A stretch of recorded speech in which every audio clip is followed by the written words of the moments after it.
Fajar mulai membakar batas cakrawala dengan semburat merah yang kian menyala. Tak lama lagi sang surya akan menampakkan wajahnya. Ombak terus bergulung tanpa lelah, menghantam lambung kapal induk dan menggoyangkannya dalam irama laut yang abadi. Di dalam bilik luas itu, berdiri dua amben besar berlapis kapas pilihan yang lembut. Sebuah meja ukir memisahkan keduanya, dihiasi pot mawar yang menyebarkan harum semerbak ke seluruh ruangan. Seorang gadis cantik terjaga dari tidurnya. Meski baru bangun, pesonanya justru tampak semakin alami. Di sampingnya, Lata Manjari masih terlelap menikmati ayunan ombak. Sementara di amben seberang, Nyai Tantina berjaga di sisi Ayu Wandira. Semalaman Nyai Tantina hampir tak memejamkan mata. Ayu Wandira terus mengigau dan tubuhnya dilanda panas. Dengan kesabaran seorang ibu, ia berkali-kali mengusap kening gadis itu dengan kain basah. Gadis cantik itu memandang Lata Manjari yang tertidur tenang. Hari-hari yang mereka lalui bersama telah menumbuhkan ikatan bak saudari. Selain sama-sama mencintai dunia pengobatan, mereka juga berguru pada orang yang sama. Karena Putri Ki Mertaka lahir beberapa bulan lebih dahulu, Lata Manjari memanggilnya Kang Bo Ayu. Perlahan, ia membelai pipi Lata Manjari. Aroma harum rambut gadis itu menguar lembut saat beberapa helainya menyentuh wajahnya. Dengan saksama ia mengamati wajah yang terlelap itu. Dagu yang berbelah, hidung yang mungil menjulang, serta bibir tipis yang manis. Seolah sedang bercermin pada dirinya sendiri, mencari persamaan yang diam-diam mengikat hati mereka. Tuan Putri memang cantik, terlihat sempurna sebagai wanita. Pantaslah dia menjadi rebutan lelaki. Apakah aku tidak cantik dan tidak pantas bersamanya? Ah, bukankah aku hanya rakyat biasa, sedangkan Tuan Putri adalah bangsawan? Siapa yang tidak mau bersama bangsawan yang cantik dan berhati lembut seperti Tuan Putri Lata Manjari? Aku tidak akan sebanding dengan Tuan Putri, hanya rakyat biasa. Bahkan sekarang ayahku adalah seorang pemberontak, pengkhianat negeri ini. Aku harus kuat. Aku hanya seorang abdi. Biarlah ayahku menjadi seorang pemberontak. Toh yang beliau lakukan demi junjungannya. Dan sekarang Tuan Putrilah junjunganku. Melanjutkan cita-cita orang tuaku, mengabdi pada orang tuanya. Aku harus rela mengorbankan perasaanku. Kalau perlu, jiwa pun akan aku serahkan.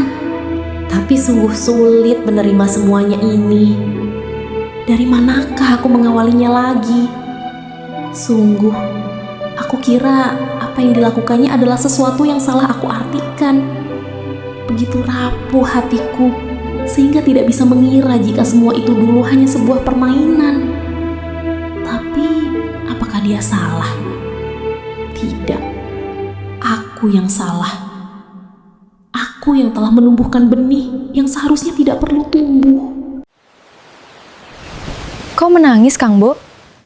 Oh, tidak, Tuan Putri. Aku hanya... Tidak perlu kau jelaskan, Kang Bo. Aku mengerti apa yang kau rasakan. Aku pun menyesal tidak sempat mengingatkan Paman Mertaka. Bukan hanya itu, Tuan Putri. Bukan hanya karena ayahku. Tapi karena orang itu ternyata telah menyimpan hatinya untukmu, Tuan Putri. Sudahlah, Kang Bok, marilah kita keluar menikmati udara pagi ini. Coba kau lihat, matahari itu telah mulai muncul. Kata Lata Manjari sambil menunjuk matahari yang telah menyembur, walaupun belum terang benar. Puspita, gadis cantik dari padepokan Puncara Agni itu, mengangguk pelan. Kemudian keduanya dengan perlahan berjalan, seperti tidak mau mengganggu Nyai Tantina yang masih lelap bersama Ayu Wandira. Sesampai di luar, Puspita terkejut Ketika dalam ombak nampak seseorang bermain-main dengan ombak. Terlihat ombak itu seperti melawan arus angin berlawanan dengan arah ombak yang lain. Aneh. Kau pasti bingung melihat itu, Kang Bok. Itu Kakang Jambu Nada. Dia menggunakan ajian Saepi Bayu untuk bermain-main dengan ombak itu. Nanti suatu saat, aku akan mengajarkannya pada Kang Bok. Jika Kang Bok menginginkannya, Apakah Tuan Putri menguasainya juga? tentu Kang Bok. Dulu aku pernah meminta Kakang Jambu Nada mengajariku. Dan sampai saat ini, aku masih sering melatihnya. Bahkan di saat badai sekalipun, aku telah dapat melakukannya. Sungguh bahagia kau Tuan Putri. Bisa bersama Kakang Nada.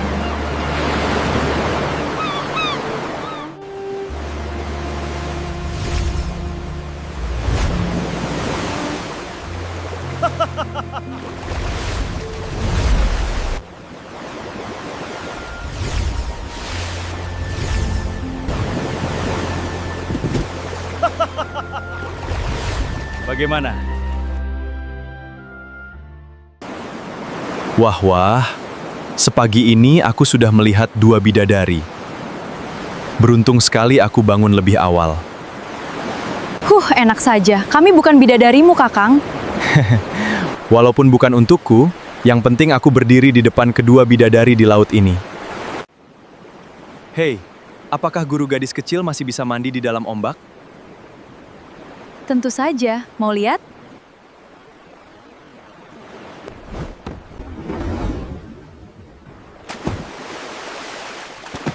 Ilmu saktinya sungguh luar biasa.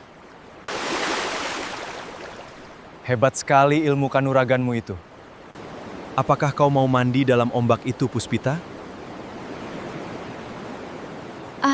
Aku belum pernah melakukannya, Kakang. Nanti jika kau mau, aku akan mengajarkanmu, sehingga kau bisa mandi sendiri dalam ombak itu. Tapi sekarang, marilah ikut aku, kita akan mengejar guru gadis kecil.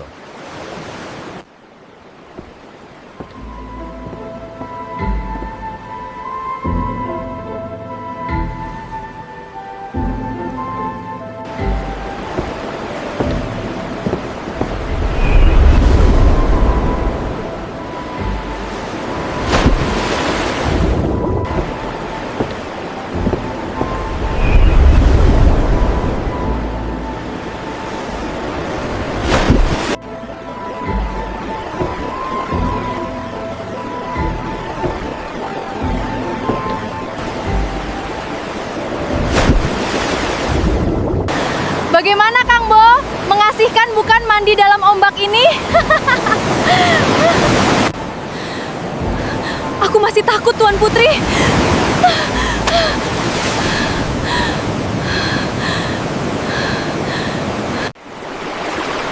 Jangan takut, Kang Bo. Kakang Jambu Nada akan menjaga Kang Bo.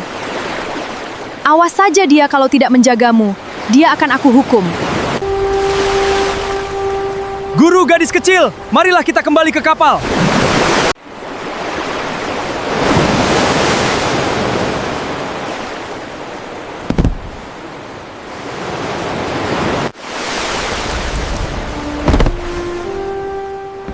Luar biasa.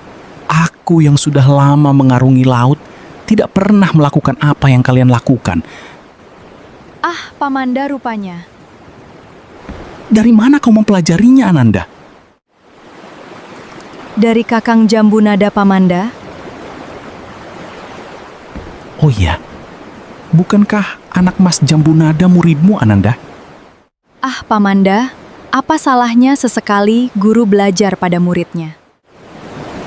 Sudahlah, Pamanda. Aku dan Kang Bok Puspita telah menjadi dingin. Kami mohon pamit, Pamanda. Jangan lupa nanti siang, Ananda. Tentu, Pamanda.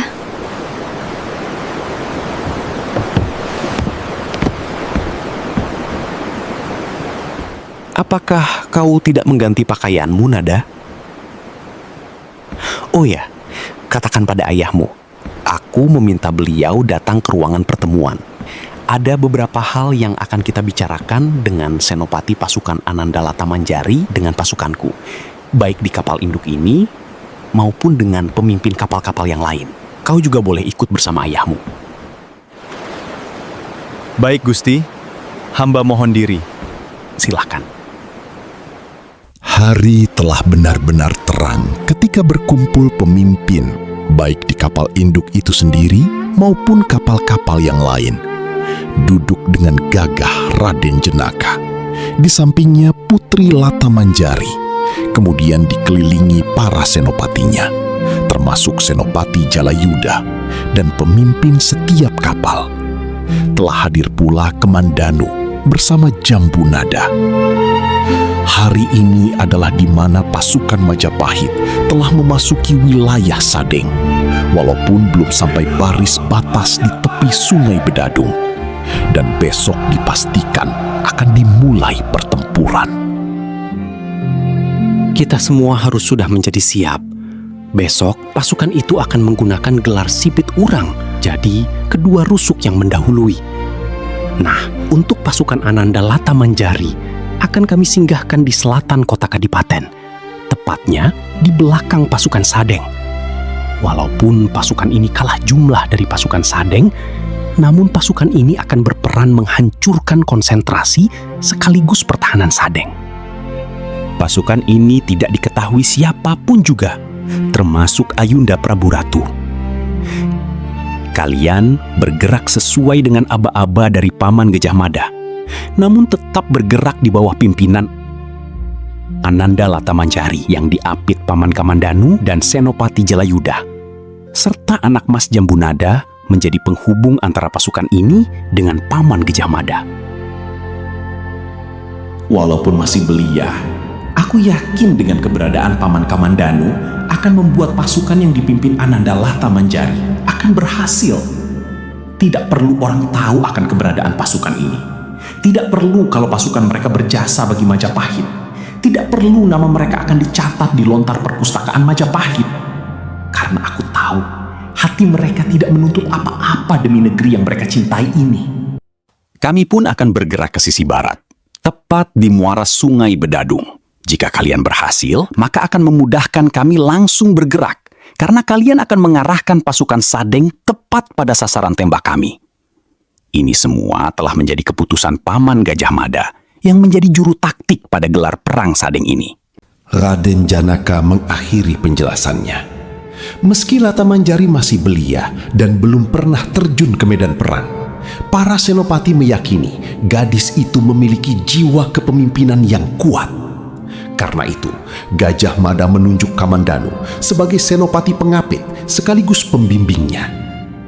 Pada hari itu juga, pasukan sekitar 1.000 orang bergerak ke selatan, sejauh sehari perjalanan dari Kadipaten, agar tidak terendus telik sandi Sadeng. Menjelang malam, mereka berkemah di bawah bukit dan menunggu aba-aba dari Gajah Mada. Latamanjari kemudian membagi pasukannya menjadi 2 sayap dan pasukan induk. Pasukan rusuk kanan yang dipimpin Ayuandira bersama Puspita dan Nyai Tantina bertugas menyokong pasukan utama, sedangkan sayap lainnya dipimpin oleh Lurah Raganata. Nah, Jambunada, sekarang kau bisa menemui Adimada. Katakan kita telah berada di tempat ini. Kau harus berhati-hati, Nada. Kekuatan yang berada di balik mereka tentu akan dapat menyulitkanmu. Usahakan pertemuan kau dengan Adimada jangan sampai diketahui orang banyak. Kau pasti mengetahui maksud ayah. Apakah aku boleh menemani Jambunada, Paman? Jangan, Ayu. Kau tetap di sini. Bukankah kau harus bertanggung jawab terhadap prajurit yang berada di bawah pimpinanmu? Jadi kau harus selalu tetap berada di tempat. Biarkan Jambunada pergi sendiri, kita semua akan menunggunya di sini. Baiklah, Paman.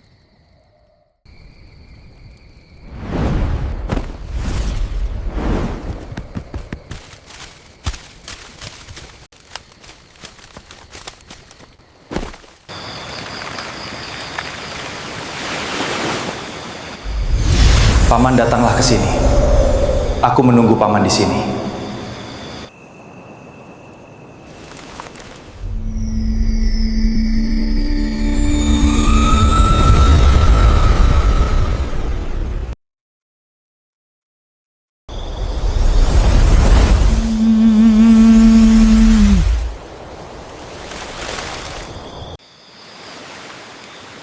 Paman, saya melaporkan untuk pasukan yang dipimpin guru gadis kecil sekarang sudah berada di garis selatan. Bagus Nada, kalian mulai bergerak besok pagi ketika langit menampakkan kemerahan. Pasukan induk kalian biarkan tetap berada di belakang. Siapkan pasukan khusus untuk lebih dulu memasuki Kadipaten. Untuk mengambil persediaan bahan makanan yang berada di kota Kadipaten. Kalian lakukan saat kami sudah menggempur mereka, sehingga konsentrasi mereka terpusat pada pasukan kami yang menggempur. Tugas kau tetap pada rencana awal, seperti yang telah aku bicarakan dengan ayahmu. Kau tidak perlu berada di pasukan manapun, karena tentu kau mempunyai tugas tersendiri, dan itu hanya kau yang dapat melakukannya. Baik, Paman. Nah, katakan pada Kakang Kamandanu, saat aku melepaskan panah sanderan, barulah seluruh pasukan Putri Lata menjadi bergerak. Selama kami belum melepaskannya, jangan ada dulu yang bergerak. Baiklah, aku rasa untuk saat ini sudah cukup. Sampaikan salamku buat ayahmu. Selamat bertugas, Nada.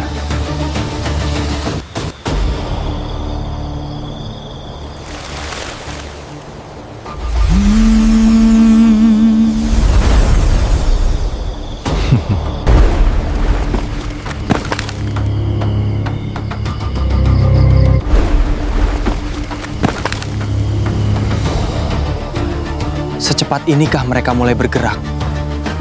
Bukankah besok pagi baru kedua rusuk ini bergerak? Itu mungkin bagian dari siasat. Sebaiknya aku kembali saja. Pesan dari Paman Mada harus cepat aku sampaikan pada ayah. Memang demikianlah.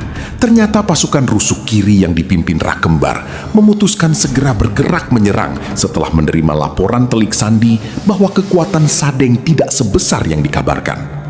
Ia berharap dapat menumpas Sadeng dengan cepat dan meraih nama sebagai pahlawan di hadapan rakyat serta Prabu Ratu. Sementara itu, pasukan rusuk kiri yang dipimpinnya terus bergerak maju dengan hati-hati dan perlahan. Maaf Tuan, apakah ini sudah sesuai rencana Prabu Ratu? Kau tidak perlu khawatir, Minjer. Besok pagi, kita sudah menguasai Sadeng. Dan setelah 1 malam kita bermalam di kota Kadipaten, kita akan kembali ke kota Raja. Aku sama sekali tidak mengerti dengan maksud Tuan. Sudahlah, Minjer, laksanakan apa saja yang telah diperintahkan Tuan Rakembar. Bukankah dalam pasukan ini, Tuan Rakembarlah pemimpinnya? Sahut Jalat Tingkir sambil memandang Gagak Minjer yang kebingungan. Walaupun dengan kebingungan, namun Gagak Minjer tidak bisa berbuat banyak. Sebagai senopati pengapit, dia hanya bertugas melaksanakan perintah pemimpin pasukan rusuk kiri. Setelah beberapa lama maju dengan perlahan, pasukan segelar sepapan itu segera menyebar.